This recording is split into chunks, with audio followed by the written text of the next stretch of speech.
And the boys are back for the No BS Golf Show. And listen, it's called the No BS Golf Show. But Chris, there was BS last week. It's your boy Brad Thomas here with Chris Mills, and we are talking all things Cognizant Classic this week. But before we get into the tournament, I have to let my tears show. I have to let you guys know how much pain I am in. I was on Mr. Aldrich Potts. I was so close to cashing the ticket. The gods were like doing anything in their power to help me cash. Brian Campbell freaking slices a ball into the trees. It was in the depths of the jungle. I was licking my lips. And then all of a sudden I hear him go, the ball's popping out. The ball was so far deep, it looked like they had to throw a ball back in the fairway for my friend. Goes on to make birdie. Pain. Yeah. I hedged a little. It's fine. I made good money, but I was so sad, bro. That's brutal. Yeah, I watched it live. That was just mean. But honestly, it should have never even come to that. Never. Got, minus 16 through 2 rounds. Granted, the last time he was in that position, he went +6 at the Farmers, right? He was Yep. terrible on that Sunday. So I think he held his shit together pretty good over the weekend, but still -4 over 2 rounds on the weekend at that course. It's just not good enough. He could Yep. have it was all his. It was his to have. And even coming down the stretch on Saturday, he Yes. started to look a little nervous and he finished really messy. I think if he finishes a little bit better, Sunday looks different. But down the middle of the fairway, bomb on that 18th hole. Even when Brian Campbell had to lay up and then get up and Yep. down for the birdie to win, you have to clear that bunker. Have Like you to. have to clear. You have to know that number because it's not the easiest bunker shot. You have to hit the green there. There were so many questionable decisions and Yep. inexperience from him, but also the caddy, right? Like you're playing some outstanding golf, and then you put a 2 iron in your hand in your bag that you hadn't used all week. You're also you're laying up in different situations. You played a 500-yard par four with a 2 iron off the tee, a 2 iron that you didn't hit all tournament because it wasn't in your bag. You missed the fairway. You go on to make bogey on that hole. There's some questionable decisions that were there. I know when you're 20, it's tough, right? It's Yeah. tough to win on the tour. It's tough to win when you're 20 with very little experience. But whatever. Let's talk about the good, the bad, and the ugly from the Genesis. Excuse me, the Mexico Open. I got to go with the good. I was able to hedge. Yeah. I got about 5.5, 6 unit hedge on there, which was obviously not the big, massive payout, but it was enough for me not to be totally depressed. I did tell my wife. My wife was like, "Why are you so upset?" I go, because when you have a guy who starts out strong in a tournament as your outright, you are so invested. 4 Yeah. days of emotional investment, and for it to get ripped in a playoff, it just hurts. So that was my good, and that was my bad. Also having Potgieter is my bad as well because we were so close. Yeah, no, that was a great call by you. Honestly, I wasn't really sure what to expect, but at a bomber's course and the way he hits the ball off the tee, it makes sense now. Like it's so obvious now when you look at Yeah. it. Um, the bad for me was probably missing Brian Campbell. Like I think I saw one ticket. It was plus 270 to 1 plus Yeah. 27,000. I mean, good for that guy. That's a huge smack. But he also started like crazy fast on Thursday. Don't Yeah. forget that. Like he was like -5 through 7 holes, and he was, right there to be first round leader. So I never saw his odds even remotely close to that. I think when I saw him finally on the board, he was down to like 50 to 1, 40 to 1, a guy that's never had a career top 10. I'm like, I'm not gonna put any money on this guy. And then next thing you know, he's just there all year, all week. He doesn't fade. And there was just never an opportunity to get him. I never thought he was gonna win. I never thought. So that's the Never. bad. That sucks. Those are the ones where you just try and just throw a little bit on him and say, hey, maybe it's that 1 week, like a Peter Malnati last year at the Valspar. Like, just it's that his week. But speaking about first round leader, for me, the good back to back weeks first round leader. Sucks that there was a couple guys. There were 3 guys tied at the top, which honestly I think is still the biggest bullshit rule. Like to pick from 150 guys to get a guy who ends up finishing at the top of the board following day one. I hate that you have to split that into 3. Dude. Like, just how hard that is to do. Pay me. Like, don't give me Horrible. 3%. That's brutal. We had Solo with McCarthy 2 weeks ago, and we hit Harry Hall last week at plus 4,000. So that was the good for me. Yeah, the ugly for me, I had 3 of the 4, top 4 places going into Sunday and didn't win. That was the ugly. But back to your Brian Campbell point, I had people that say, "Is Brian Campbell gonna win?" Went back and looked at a compelling stat. There's only 2 golfers. I mean, there's only 1 golfer ahead of him with, strokes gained with the long iron. I guess probably he gains a ton of strokes with the long iron being so short, but if you're using just that metric of a reasoning of why to take him, sure, it fit, Yeah. right? But whatever, dude. Let's move on. I am done crying over spilt milk. The Cognizant Classic. This is our freaking neck of the woods, the Florida Swing. First stop on the Florida Swing, PGA National Palm Beach Gardens. The Bear Trap. This course is tough, right? Puts Yep. a premium on hitting fairways. It's a par 71, was a par 70, but they changed number 10 last year to a par 5. So it was a long par 4. Now it's just a short par 5. 7,100 yards stretched out to 72 if necessary.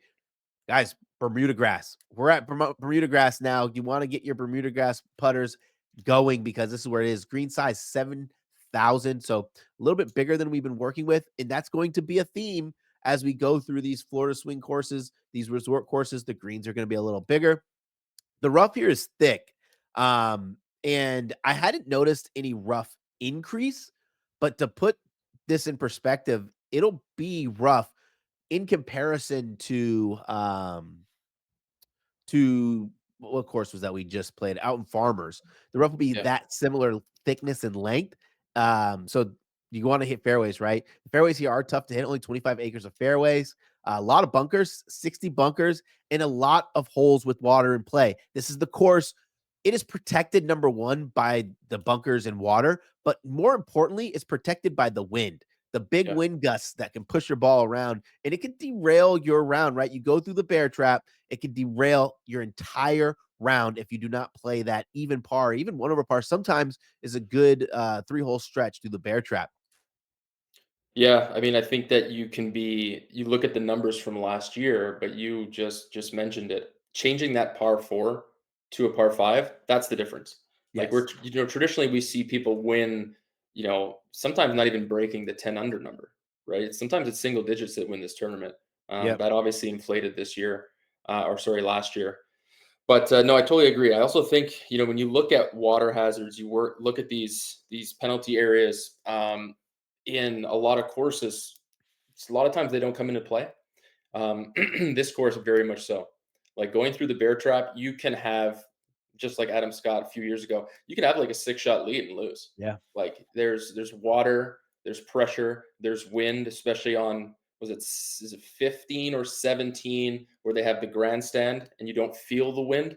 So you either have to keep it low, but if you get up in that water or you get up in that wind, that's covered by the grandstand, you could be wet right there. And then the up and down is not easy from there. So it brings in fives, sixes, sevens. Traditionally, the people who play those 3 holes well or play them the best over the 4 days, they tend to be there on Sunday. Yeah. Totally agree. Let's get into our outrights. And I'm going with my first one. It is the chalk of all chalk.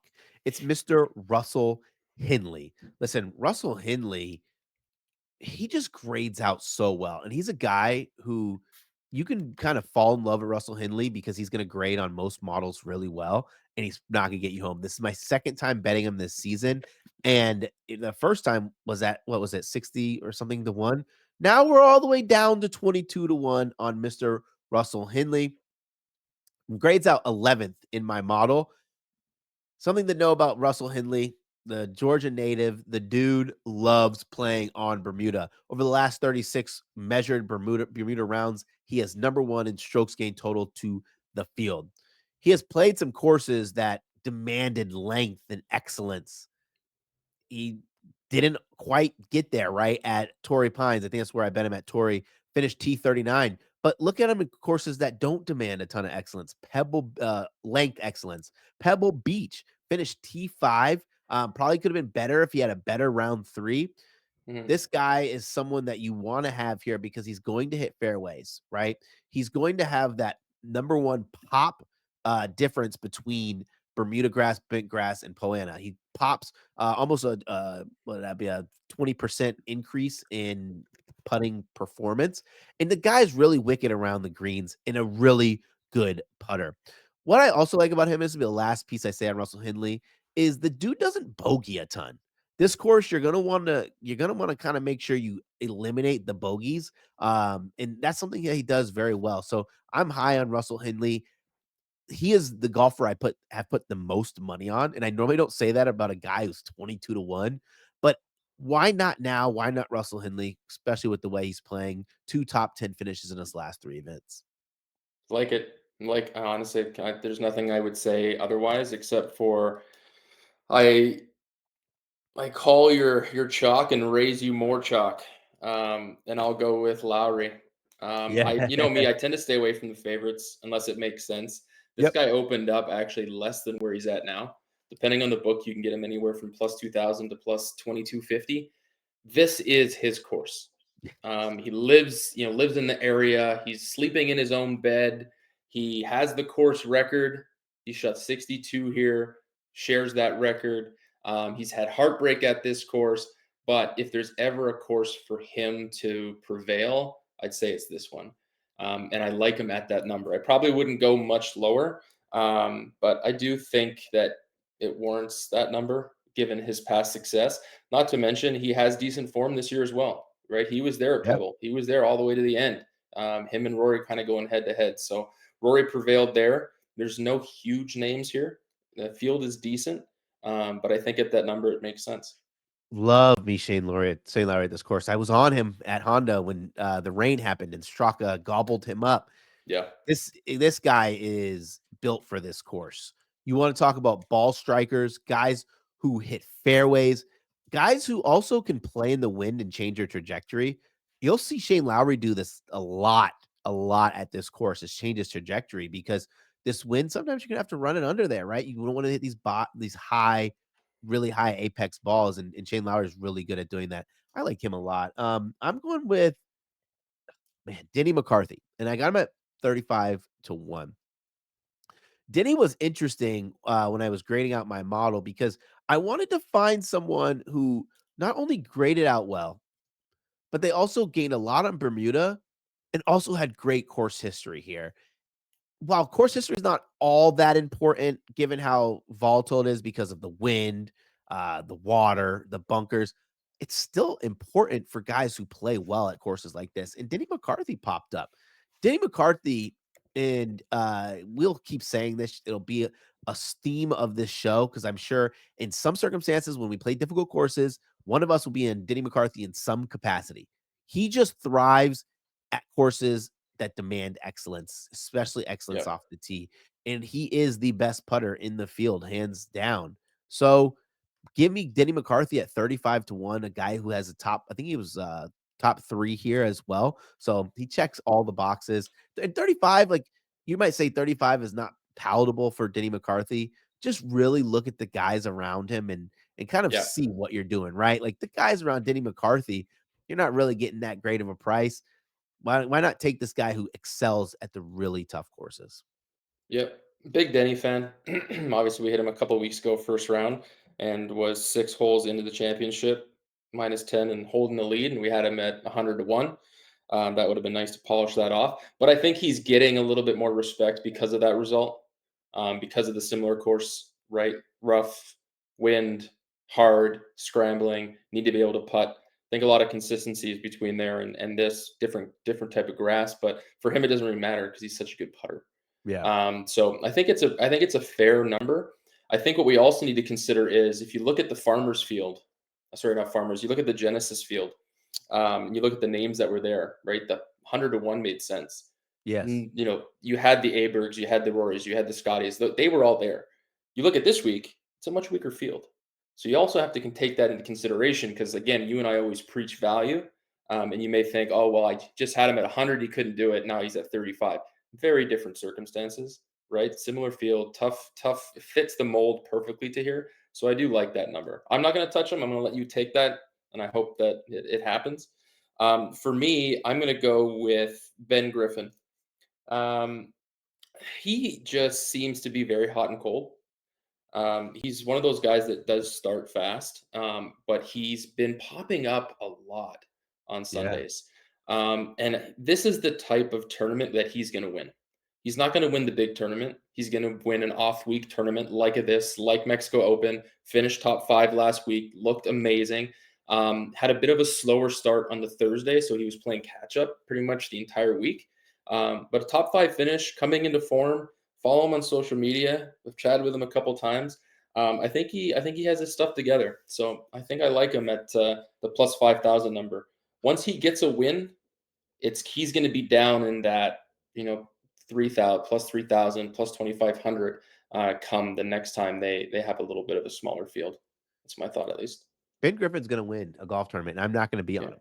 Uh, Ben Griffin grades out probably the best on what I'm looking for outside of Russell Henley. Ninth in the ninth in the model, fifth in the Bermuda model, a guy who's has great recent form. Yep. And I think it may just be a personal preference, right? I don't really like betting Ben Griffin because when I do, things go awry. But Ben Griffin, we talk about volatility already. Ben Griffin's the kind of golfer you want at a volatile course, right? A guy who can just go out there, play stress free because he knows he's not going to be predicted to win or have a great finish, and then boom, go out there, pop, win a tournament. So I like. Would you get him 50 to 1? I like the 50 to 1 on him. Yeah, 50 to 1. I think it's a nice number. I'll go next, and I'll go with my long shot. So I've been looking at this number for, I guess today, this morning, and I started looking Yeah. last night. And depending on the book, you can actually get him at 150 to 1 plus 15,000 on Hard Rock of all places. 365, FanDuel, DraftKings, they have him in the 110 range. And that's Ryan Fox. Um, I thought he would do well last week. I know you liked him last week as well because Yep. he does hit it there gets it out there pretty good. But he's also from a windy country, of New Zealand, and he tends to pop up in those big events. He plays well in like an open type setting. I think that this is a bit of a harder course as we said. And I just think at that number it's really high. I was surprised to see him at that high of a number. Um, the guy can make birdies in bunches, but it's all going to come down to his putter. He's not a very good putter, and that's going to be his Achilles heel this week. But if he can get them there, if he can get the ball in the green, I think he's going to be okay. Yeah. Man, I don't have anything to say about him. He had such a pedestrian tournament, so I had such high hopes for him. I'll go Yep. to my long shot. I went with Eric Cole, a guy who finished runner up here, had the Sunday lead, couldn't get the job done. Eric Cole's grading out right now, 21st in my model for anyone who cares. And 21st for a guy who's about 90 to 1 is good enough for me.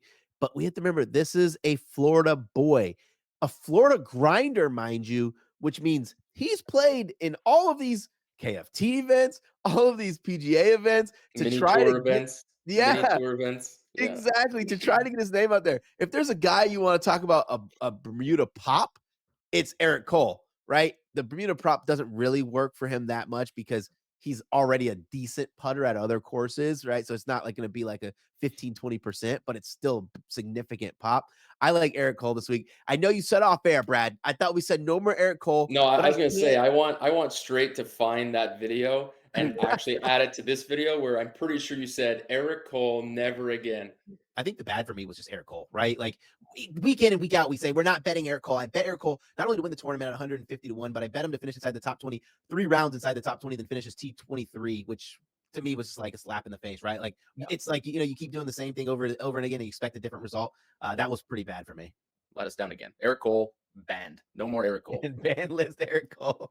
Wow, I short can't memory, quit him. short memory. I can't quit him, man. I can't quit him. Eric Cole for me, dude. Yeah. I don't mind him first round though. He does like to start hot. He's Yeah. he's that guy. Definitely betting him first round. I'm taking everyone I took, and let me just go ahead and throw this name out here. I took Alex Smalley to win as well. Um, I just feel like the dude gets criminally underrated as a golfer. Yeah. Like What he's number? What number did you get him at? either 55 or 65, somewhere around Yeah, there. it's fair. Criminally underrated. He's a Yeah. guy who legitimately always plays these alternate field events well. And Yeah. it's sad that we're calling this like what it feels like an alternate field, right? Because this used to be the Honda Classic. Used to have a meaning, a spine. Even them as tournament directors and hosts realized they had to do something. The interest in the tournament kind of died down a little. They had to make changes to the grandstands, take some things away because it had to make sense cost wise. Well, he's a guy who plays well in these kinds of events. Nice. Are you I know the tea times aren't out yet, and that makes a huge difference, honestly, for Thursday, because I think I'd go with early guys Yeah. versus the afternoon guys. And for the people who don't know or who are new to this, typically the wind will pick up midday to the afternoon, so you're going to get those gusts. It's going to be harder to get the ball in terms of proximity closest to the hole. So you naturally, like, normally would see like an early guy on Thursday kind of Yep. post the number and then hold all day. Um, so I don't know what those are, but I'll give out a couple nuggets. Okay. Just because we have gone 2 weeks in a row, and it'd be cool to go three and have it Yeah. Yeah. all on the show. So I'm going to give out Carson Young, and he's 150 to 1 to be first round leader. Carson Young. He did it for me a couple years ago. This was back when this was, before Hard Rock and the glory days of the offshore books, but 150 to 1, I will take him. He did get a first round leader for me. He came back the next morning and finished and made it from 22 feet. I think it was like 3 years That's ago. sick. -6 lead, co-lead, which was amazing, still 50%, but the number was big. But yeah, so he has some history. He's shown flashes of pretty good stuff this year. He did it, almost did it for you. I think was it the first round Yep. earlier this year. Yep. So I like him. And then I'm going to go Shane Lowry. He's double odds. He's plus 4,000. That's Like, sick. you want him to win for sure. At plus 2,000. But for him to just go out, he's the course record holder. He's got good vibes. Like I said, he's showing up having slept in his bed the night before. Yeah, 100%. 4,000. I'm taking that. I'm taking all of my outrights for the first round leader, but I'm adding in Daniel Berger. I just can't justify Daniel Berger's price right now at like To 20 to win. 1. To win, you mean? To win. Yeah, yeah. Yeah. I'm taking all the yeah, so I didn't take that, but I will take first round leader. Um, there's some other pop guys, but I really, really want tee times. So I'll post them on X at Mr. Brad Thomas for anybody to see. Let's talk about our props before we get out of here. Do it. And you've said this guy's name multiple times. You're betting him multiple ways. I'm going top 20 Shane Lowry. Listen, people ask me, Brad, when do you decide if you're gonna do dead heat or when do you decide if you're going to do play it with ties? I'm actually doing both because I'm putting 2 units on Shane Lowry, 1 unit on him without the dead heat. That's plus 120, one with. You'll no matter what happens if he finishes T20, you'll still make money. Yeah. At very worst, make your money back there. Shane Lowry, I don't think we need to beat the dead horse here, but his course history is phenomenal here. The dude finishes inside what feels like the top 10 in every single round. Given the volatility of this course, though, I don't want to be greedy and take the top 10. I'm just going to take the top 20. Also, he's the best golfer in the field by 10,000 miles. Yeah. Yeah. 10, I mean, top 10's a little more risky. And you know how Yeah. it can be if he's 3-4 back, let's say Sunday, and he gets to the bear trap and he forces it and the water Yep. ball finishes, top 12, that would hurt. So I think top 20 is safe. I really like that play. For me, I'm sticking with my nationality bets. We went 1-1 last week, which Okay. was still profit, but I'm going to go with Harry Hall, top English. So within that group, we have 6 English golfers. Luke Donald, former, president or Ryder Cup captain. He's there Yeah. just to be there because he lives in the area. Paul Waring, no thank you. David Skins, ironically, was first round leader last year, but his game is terrible. Danny Willett, no thanks. And then you have Matt Wallace and Harry Hall. Honestly, from my perspective, I think it's 1v1. So whichever one you want to go with, if you want to go on the juicier side and take Matt Wallace at plus 260, that's fine. Keep in mind, he was +5 last week in Mexico at an easy course. So I would probably stay away from that. So give me Harry Hall at plus 140. All he has to do is beat those 5 guys, and I see him doing that quite easily. I like that a lot. I want to say one name to look out for. I feel like he doesn't get enough hype or talk. Isaiah Salinda. I may play him in the placement market. I may play him in some capacity. Mhm. Finished T3 last week. Was the clubhouse leader coming in.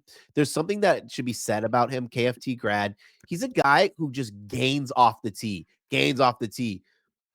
earlier in the season, the first 2 events he played, I think he missed a cut in both. He struggled on approach, but he kind of bounced back. You could see glimpses of him at Torrey, was killing it off the tee and then was great on approach, and then put it all together at Mexico Open. I think he's a guy that you should watch out long term. I don't know if we're going to be on him this week, but I want to start throwing some little nuggets out there, just kind Yeah. of some guys who could pop eventually, just to get our listeners kind of like on that mental train of just because you don't like a golfer this week doesn't Yeah. mean you can't be on them in future weeks. Yeah, I like that. He's 100 to 1. Yeah, I don't know if I'm gonna get there on adding him. Like there's some other 100 to ones that I may take. Like I might take Echeverria, Mhm. may take Gerard, Damon. Those are a couple of guys that are in my 100 to 1 bucket. But man, why not him, right? Like Yeah. better than some of the guys, the way some of these guys are playing. I have a question for you. Hit me. Throw the stats out, throw the model Okay. out. Do you think do you think Francesco Molinari is ever going to win a golf tournament again? No, Okay. I don't think so. I think he'll be a guy. I think he'll be a guy that'll be hang around. You'll see his name close to top of leaderboards, Mhm. and it's just man, it's just so hard to win on the tour again at this age, right? You remember Like, how good he was that year dude, we yeah, won the Open? He won the yeah, Firestone. He was the best golfer in the world for like 6 weeks. It was yes, incredible. And this week in Mexico, he looked pretty good. he did. And his numbers are still insane. I mean, he's still like 400 to 1 Yeah, pre-tournament. This is an Open champion. This is a guy who's won multiple times. And at a course like this, where you have to hit fairways, the shorter he guys can does. compete. He Yeah, I has mean, had, Zach Johnson has great course history here. yeah. I Like, mean, I just wonder if I look at these guys, they get us excited, for a couple rounds, and then come Sunday, obviously they maybe top 30 or whatever. But yeah, just wanted to get your opinion on that. I, Uh, I listen. I think if Molinari can go out there and play a course that's not super demanding, it's just easier, like yeah, and what I mean easier as you age, right? Like, or a course that's so demanding, it takes a specialist, like Phil winning a green jacket, right? Like, that kind of demanding stuff, right? Like, I don't know. I mean, dude, listen, yeah, he has more win equity than Sammy Valimaki, right? Like, yep. why not? So last nugget that I'll Yeah. throw because you throw it to Celinda. So Yeah, hit me. keep an eye. I'm not going to bet him pre-tournament, but I Okay. would say keep an eye on Matthew Pavon. 250 to 1 on Hard Rock, and I think I saw 350 to 1 bet 365. So depending on the book, just keep an eye on him. This is the type of tournament, smaller field, tougher course where again he's won at the Farmers. I just feel that that number is high given he won 12 months ago. Yeah. So maybe just keep an eye on him betting him live. Dude, you're so funny because like, you're talking about Pavona, I was thinking about, Rosner, right? Like, The Frenchman. maybe last week was just a little too long for him. The dude kills it on approach, right? Maybe Yeah. last week was just a little too long. Oh god, dude, I wouldn't be surprised to see either name there on Sunday, no, I wouldn't. honestly. I would not. But But listen, this was awesome. This is excellent. If you're listening in podcast form, make sure you download and rate the podcast. If you're watching on YouTube, smash the like button. And if you go on our Twitter at No BS Golf Show, tag your favorite golf personality if you want them to be a guest on our show. I'm Brad Thomas here with Chris Mills. Thanks to Straight the producer. Take care. good luck, guys.